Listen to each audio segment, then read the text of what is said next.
दिया जा तू गार के अंदर जाके बैठ जा, मेरा महबूब उस गार में आएगा, वहीं पे जियारत कर लेना।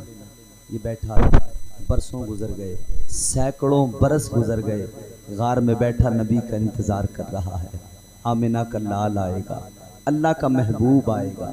जब नबी आएंगे मैं उनकी जियारत करूँगा, मैं उनका दीदार करूँगा। मगर ये आशिक जो परसों से जिसके दिल में इश्क की आग जल रही थी, ये बैठा है और उधर दूसरा आशिक गार में आया, उसने कपड़े फाड़ फाड़ के सारे सुराख बंद कर दिए और उस आशिक ने आखिरी सुराख पे अपना पैर लगाया और हुजूर को अंदर बुलाया, कहा हुजूर अब आराम कीजिए। मेरे अजीज़ों, एक आशिक अंदर तड़प रहा था दीदार के लिए, एक आशिक बाहर बैठा है इश्क का इम्तिहान दे रहा है कि नबी को तकलीफ न पहुंच जाए, मुस्तफ़ा को ज़रा सी भी तकलीफ न पहुंच जाए। उसका इश्क भी देखो, इसका इश्क भी देखो। आशिकों की बात ही अलग होती है। इश्क तो अलग ही चीज़ का नाम है, इश्क तो अलग ही शय होती है।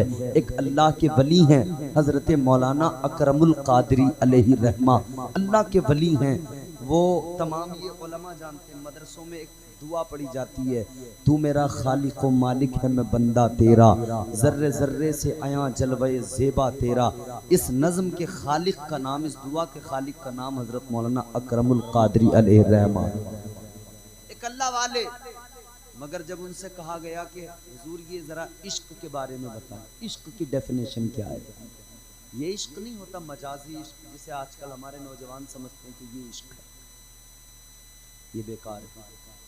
जिंदगी अल्लाह ने दी है इसलिए नहीं दी है कि तुम ये मजाजी इश्क में, जो आजकल हमारे नौजवान करते हैं ना, माँ बाप परेशान है, ये सच्चाई है मेरे भाई। ए बच्चों, ए बेटा, ए खामोश। ये वाला जो मजाजी इश्क है, इसका मामला क्या है? अब्बा रो रहे हैं, अम्मा रो रही है, क्यों रो रहे हो? कहा कि लड़का ही घर खा के मर जाएंगे अगर वहां से शादी न कराई तो। ये मजाजी मामला, मगर ये जिंदगी इतनी सस्ती तो नहीं है ना, जो अल्लाह ने दी है तो यूं ही बर्बाद कर दिया जाए इसे। मजाजी इश्क के लिए से बर्बाद कर दिया। एक अल्लाह वाले की ज़बान से निकले हुए कलिमात सुनो, क्या कहा इश्क के बारे में। आपने फरमाया मोहब्बत करने वाला रहम के काबिल नहीं होता, हमारा उक़्दे मुश्किल किसी से हल नहीं होता। चढ़ा जाते हैं वो दो फूल, ये उनकी इनायत है, मज़ारे इश्क तो कांटों के भी काबिल नहीं होता। वो इश्क ही क्या जिस इश्क में इम्तिहान न हो। इश्क हमेशा आजमाइश में डालता है, इम्तिहान में डालता है। मगर आजमाइश में जब बंदा कामयाब हो जाए ना, तो फिर अल्लाह बड़े इनाम इकराम से नवाजता है। ऐ लोगों याद रखना, अल्लाह इम्तिहान लिया करता है। अल्लाह ने तो नबियों के इम्तिहान लिए, अल्लाह ने रसूलों के इम्तिहान लिए, अल्लाह ने अपने पैगंबरों को आजमाइशों में डाला। देखो तो जरा 300 बरस तक तुम्हारे मेरे बाप, नस्ल इंसानी के बाप जनाब हजरत आदम रोते रहे, अल्लाह की बारगाह में गिड़गिड़ा के रो के दुआ करते रहे, मौला गलती हो गई मुआफ कर दे, या अल्लाह तौबा को कबूल कर दे, तौबा को कबूल फरमा ले। 300 बरस तक लगातार रोते रहे। अल्लाह ने इम्तिहान में डाला, आजमाइश में अल्लाह ने डाला। लेकिन जब रोते रहे और मेरे आका का आखिर में वसीला पेश किया और फिर जब दुआ की तो अल्लाह ने करम फरमा दिया, तौबा को कबूल फरमा लिया। आजमाइश में अल्लाह ने पैगंबरों को डाला। जनाब यूनुस अलैहिस्सलाम, अल्लाह ने इम्तिहान लिया। मछली के पेट में आपने 40 दिन का वक्त गुजारा, मछली ने आपको निगल लिया था। 40 दिन मछली के पेट में रहे, 40 दिन के बाद में मछली ने बाहर ला के किनारे पे डाल दिया। अल्लाह का करम तो देखो, अल्लाह ने 40 रोज मछली के पेट में रखकर भी हिफाजत के साथ में बाहर निकाल दिया। ये अल्लाह का करम है। अल्लाह ने नबियों को आजमाया, अल्लाह ने वलियों को आजमाया। आगे बढ़ो जरा देखो, अल्लाह ने हजरत इब्राहीम का इम्तिहान लिया। कैसा इम्तिहान लिया? बाप ने बेटे की गर्दन पे छुरी रख दी। इम्तिहान कितना बड़ा है। औलाद वालों सीने पे हाथ रखो। बेटे को रात को बुखार आ जाए, सारी रात ना माँ को नींद आती है ना बाप को नींद आती है। ये हमारे कमेटी वाले कह रहे थे, मौलाना हमारे गांव के लोगों ने कहा है जो आता है माँ की खिदमत बता के जाता है, जो आता है माँ की अजमत बता के जाता है। यकीनन माँ का मकाम ही ये है, जो भी आएगा बता के जाएगा, मगर बाप की शान कोई नहीं बताता। इनका कहना यह था कि जरा बाप के बारे में बताओ। मैं कहता हूं मेरे अजीजों, बाप के बारे में मैं क्या बताऊं। बाप की शान ये है कि तुम्हारी जन्नत तुम्हारी माँ के कदमों में है, लेकिन तुम्हारी माँ की जन्नत तुम्हारी माँ की जन्नत तुम्हारे वालिद की रजा में है।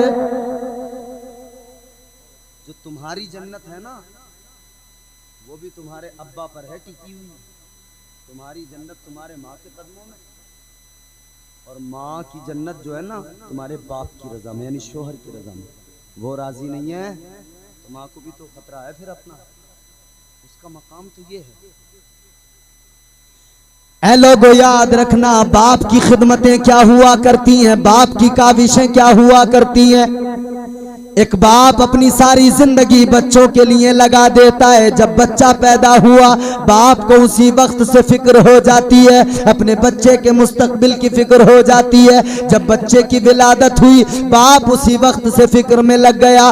बेटे को ये बनाना है, वो बनाना है, बेटे को पढ़ाना लिखाना है, बेटे के लिए ये इंतजाम करना है, वो करना है, सारे इंतजाम करता है। बाप सारी जिंदगी कमाता है। जब सारी जिंदगी कमाता है, कमर झुक जाती है। घर बनाता है बेटे के लिए, मकान बना के देता है बेटों के लिए, जमीन खरीद के देता है बेटों के लिए, अच्छी गाड़ियां खरीद के देता है बच्चों के लिए, अच्छी तालीम देता है, महंगे स्कूलों में पढ़ाता है, सब कुछ करता है। एक बाप अपनी औलाद के लिए सारी जिंदगी लगा देता है, सारी जिंदगी बच्चों के नाम कर देता है। कुर्बानी तो देखो बाप की कुर्बानी क्या है। मेरे अजीजों, मेरे ताजदार, मदीने के ताजदार नबी ये अकरम साहिबे लौलाक सल्लल्लाहु ताला अलैहि वसल्लम जब भी अपनी माँ को याद करते थे, आका की आंखों में आंसू आ जाया करते थे। लेकिन साथ ही साथ जब मेरे आका अपने वालिद को याद करते थे, तब भी मेरे आका की आंखों में आंसू आ जाया करते थे। अच्छा, हुजूर तो दुनिया में बाद में आए, वालिद का इंतकाल पहले हो गया था। हुजूर के वालिद 3 महीने शादी को हुए थे, हजरत अब्दुल्ला की शादी को 3 महीने कि आपका इंतकाल हो गया।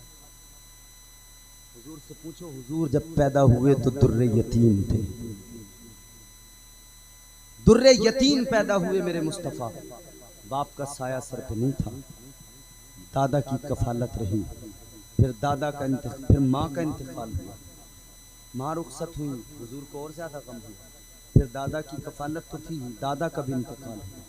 फिर चचा की कफालत में, अबू तालिब की कफालत में जनाब अबू तालिब लेकर आ गए अपने घर, उन्होंने परवरिश की। यार आज हम लोग सोचें, एक बाप अपने बच्चे के लिए सारी जिंदगी लगाता है, कमाता है, सब कुछ करता है, मगर वो एक बाप होता है, फिर जब उसकी कमर झुक जाती है, जब वो सारे काम कर देता है, जब उसकी कमर झुक जाती है, तो ये जवान बेटा है, बाप कहता है बेटा मेरी बात सुन ले। ये कहता है इस बुढ़े को सुकून ही नहीं है, जब देखो भौंकता रहता है, चिल्लाता रहता है। ना मेरे भाई, शर्म कर, अल्लाह की गैरत कर, जरा अल्लाह से डर।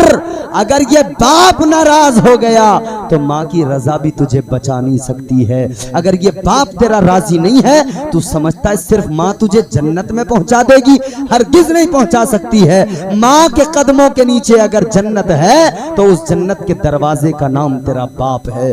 उस जन्नत के दरवाजे को बाप कहते हैं। बाप राजी नहीं है तो जन्नत तो है, मगर जन्नत में अंदर जाने का रास्ता नहीं मिल सकता है। अंदर जाने का रास्ता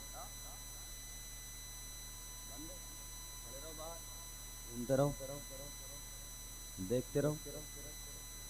मगर आजकल होता क्या है ना, अब्बा की वैल्यू लोगों ने बड़ी कम कर दी। इधर तो बेचारा बाप बड़ा खुश होता है जब बेटा जवान होता है ना, बाप को बड़ी खुशी होती है, मेरा बच्चा बाहर जा रहा है, कमाएगा, मेहनत करेगा, मेरे बुढ़ापे का सहारा बनेगा।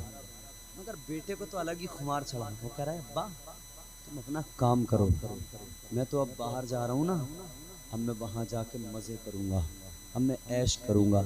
बाप ने भेजा था दिल्ली जाएगा कमाएगा, बाप ने भेजा था जयपुर जाएगा कमाएगा, बाप ने भेजा था बम्बई जाएगा कमा के लाएगा। बेटा बम्बई गया शराबी बन गया, बेटा जयपुर गया नशेड़ी बन गया, बेटा दिल्ली गया तो बियर जाके पीने लगा।